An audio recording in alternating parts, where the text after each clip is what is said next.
Vágvölgyi B. András, Edith Liebermatos élete. A könyv egy novellafüzér, ám én regényként olvasom, és 3 részre bontom. Sokkal inkább regény számomra, mint a Greed volt. Az összefüggései miatt és a gyönyörű struktúra miatt, ami érdekes módon organikusan épül föl, mindamellett, hogy a bemutatott novellák különböző korszakokban születtek. A központi elem az nyilvánvalóan az Edith Lieberman, ami az egész struktúra szempontjából is központi helyet foglal el, és nem illeszkedik teljesen feltétlenül olyan szervesen az egész többi narratívához, de mégis nagyon fontos eleme lesz és kulcseleme lesz az egésznek. Első rész. London, 1976. Ami szembe tűnik, az nem csak a Cherchez la femme értelmiségi könyvelásás, stb. Sztori, amin keresztül a értelmiségi fiatal srácunk, főhősünk Londonba kerül, és nem is az, hogy mennyire izgalmas és mennyire érdekes dolgokat fedez föl magának, és mennyire meghatározza a későbbi életét az a nyár, hanem az, ami kimarad, amiről ő lemarad, szokásos, szocialista módon, ami egyébként nem csak a szocializmusunkban gyökerező élmény, az a folytonos lemaradottság, az egy őstoposza a kultúránknak, a folytonos lemaradottság érzése, tehát ami szembe tűnik itt, az tényleg a konkrét lemaradottság, azaz hősünk lemarad az egész punk sound system, Notting Hill Riots, osztályok clash-e élményről. Ezeket megpróbálja ugyan később, amikor rájön és felfedezi, valahogyan bepótolni, de itt ismét azt látjuk, hogy gyakorlatilag az a típusú konzumerizmus, ami a 70-es évek végétől jellemzi a termékesítési folyamat, ami a szubkultúrák termékesítését jelenti, és ami miatt a punk halálát 1977-re datálják sokszor, amikor ugye megjelenítnek a kifutókon már az attribútumok, hogy a hősünk az gyakorlatilag a fogyasztóvá próbálja magát nevelni, miközben az ő élménye nem a fogyasztói élmény. Számomra ez egy iszonyatosan izgalmas momentum volt. Ebben a kultúra termékesítési folyamatban ő magát mindenevőnek titulálja, ugye az a zápfogaim vannak, rágó zápfogok, amivel próbálom megemészteni, felgyűjteni az összes információt, és ugye később ezt megosztani. Ez egy teljesen más élmény, mint hogyha abban az időszakban, abban a világban lett volna, és úgy próbálja ezeket az ismereteket áruvá konvertálni. A lényeg az, hogy ez az egész erős felvezetés, az gyakorlatilag összefogja az összes sztorit, amit találunk a 80-as éveknek a kilátástalan, valami fajta reménysugát látunk, de mégis van ez a nehézsége, kilátástalansága, hogy mikor fog már ez az egész megváltozni, mi mindenről maradunk le, mit műveljünk, mit csináljunk a tehetségünkkel, hogyan lehet megélni egy teljes életet, egy szabad életet, miközben ott van ez a folytogató légkör, ami miatt ez nem sikerül. Nagyon tanulságosak és nagyon jellemzőek a sztorik, csak annyit mondok kulcsszavaként, hogy Csernobil, a skandináv lányok jelenete és a térdelő srác jelenete a körúton, spoilerkedés nélkül. Második rész, ami ezután a hiátussal ellátott punk felfedezése, megélése, a mi hazai punkunk élményén keresztül átívelünk a rendszerváltás időszakába. A rendszerváltás időszaka az gyakorlatilag az eredője mindennek, az eredője és a csúcsa mindennek, amit az elmúlt évtizedek, vagy a háború, én azt mondom, hogy a II. Világháború utáni Magyarország napjainkig történetéből fontos elmondani. Ez egy fontos korszak, olyan, mintha minden afelé haladna, főleg ugye mondjuk én azt mondom, hogy 56-tól kezdve minden afelé halad, ami a 80-as évek vége, és amit megélünk a rendszerváltás időszakának, az gyakorlatilag egy olyan erős és fontos átalakulás, amit fel se fogtunk, feltételezem sokan, ami gyakorlatilag a mostani alapokat is leteszi, amire rá tudott épülni az, amit majd később focista világnak írunk le. hogyan írja le ezt az izgalmas és kérdésekkel teli, teljesen más időszakot, mint amilyen időszakot élünk most, tehát konkrétan egy teljesen más világ, ami a két világ között van. A karaktereken keresztül rengeteg ellenszenves, kicsi embert látunk, cápákat, úgynevezett geciket, gangstereket, mindenki a túlélésért küzd, és elképzelhetetlen módon állnak rendelkezésre mindenféle gyors meggazdagodási vagy gyors túlélési stratégiák. Az egész időszaknak talán az egyik legfontosabb attribútuma az, hogyha nem ismered fel a lehetőségeket, iszonyatosan gyorsan. A márkázás a legjobb példa erre.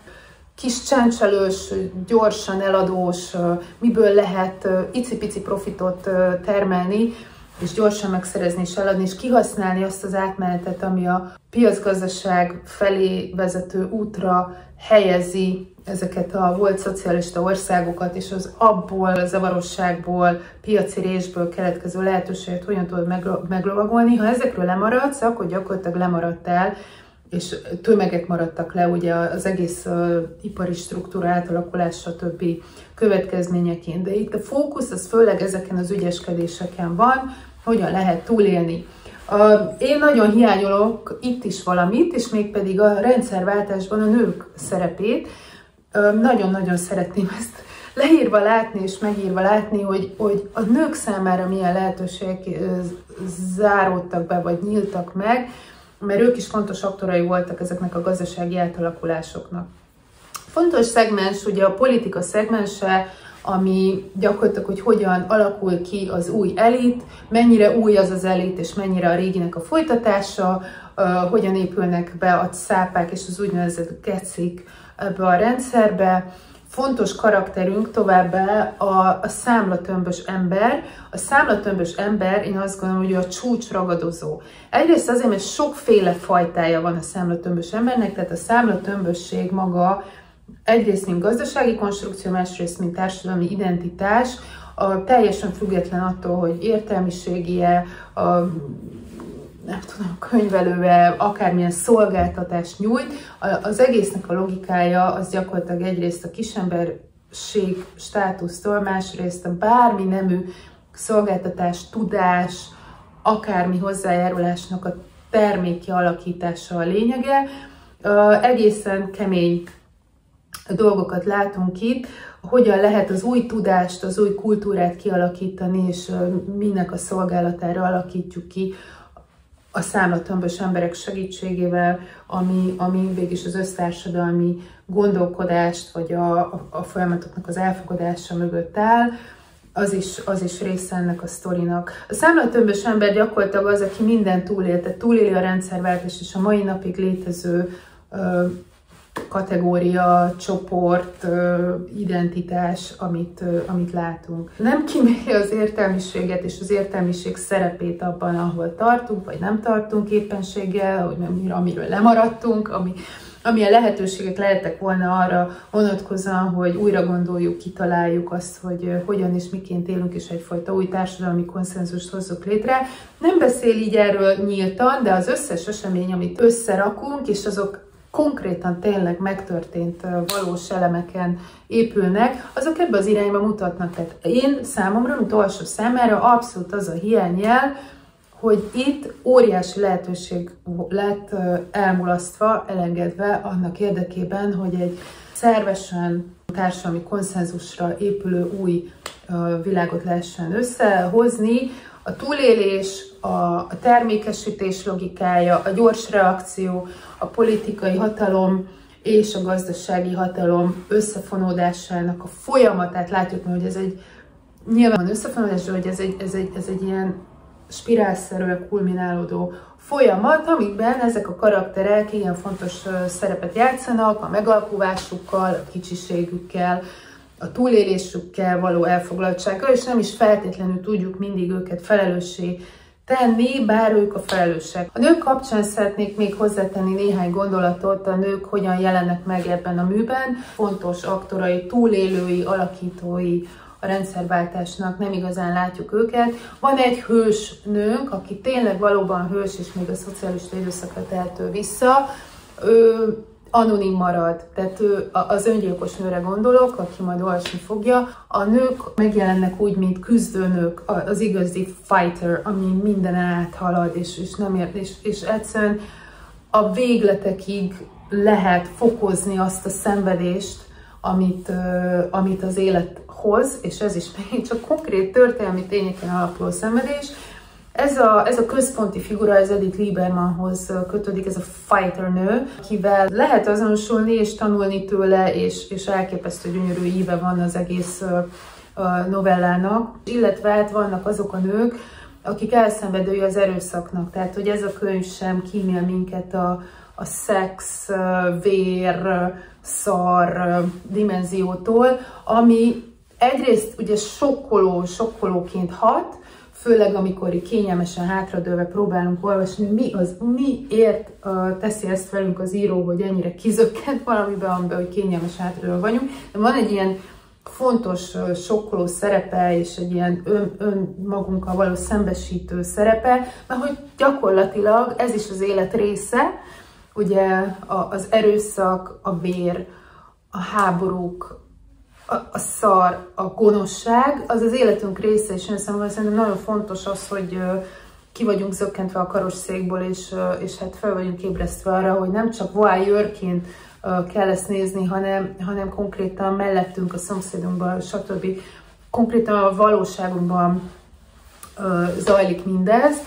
Ezekben a sztorikban a nők abszolút szegények, ilyen teljesen elszenvedői és gyakorlatilag díszítő karakterei az erőszak ábrázolásnak. És van még egy dimenzió a nőknek, az értelmiségi nőnek a karaktere, akire egy teljes novella épül, borzasztóan cinikus.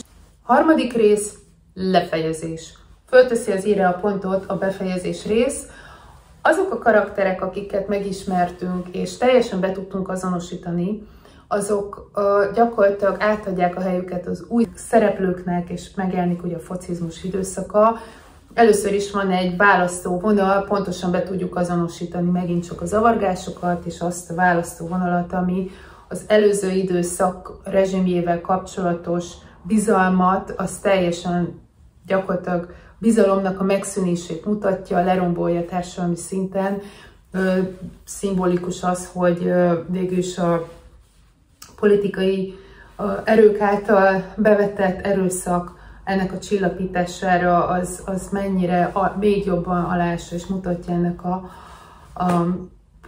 rezsimnek mondjuk azt, hogy a gyengeségeit. Tehát most a focizmus időszakába, a pálinka korszakba érkezünk meg. Nem egy pozitív, kimenetelő sikertörténet, ez sem, gyakorlatilag a no future felé haladunk. Itt említeném meg azt, hogy a könyvben bemutatott karakterek, mikrotörténetek, azok gyakorlatilag a lexikonjai a magyar történelemnek, mondjuk úgy, az elmúlt 30 évből, mindenbe azonosítható. Én azt gondolom, hogy itt egy jó kis kvíz lehetne csinálni a könyv mentén, hogy be tudod-e azonosítani, meg tudod-e nevezni az adott alakokat, akik megjelennek a sztoriban.